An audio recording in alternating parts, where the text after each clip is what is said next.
మంది స్థానిక నాయకులు వీరన్న గారి ఆధ్వర్యంలో, కిషన్ నాయక్ గారి ఆధ్వర్యంలో, మా తమ్ముడు పవన్ గారు, మాధవ్ గారి ఆధ్వర్యంలో చేరడం జరిగింది. మరి జాగృతిలో నాయకులకు, కార్యకర్తలందరికీ కూడా ధన్యవాదాలు తెలియజేస్తున్నారు. మరి ముఖ్యమంత్రి రేవంత్ రెడ్డి గారు పదే పదే కేసీఆర్ గారు అసెంబ్లీకి రావాలని రంకెలేస్తున్నట్టుగా కనబడుతూ ఉన్నది. వారిని డిమాండ్ చేస్తాను.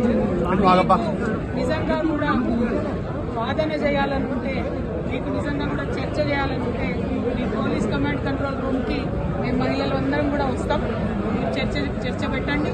ఎందుకు 2,500 రూపాయలు నెలలకు మహిళలకు ఇస్తా అన్నది ఇవ్వడం లేదు, ఎందుకు తులం బంగారం ఇస్తలేరో, ఎందుకు 2,000 నుంచి 4,000 చేస్తా అన్న పెన్షన్లు పెంచడం లేదో తప్పకుండా చర్చిద్దాం.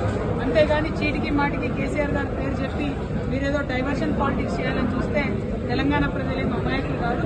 మీరు చేయనటువంటి విషయాన్ని ఖచ్చితంగా వెంటబడతాం.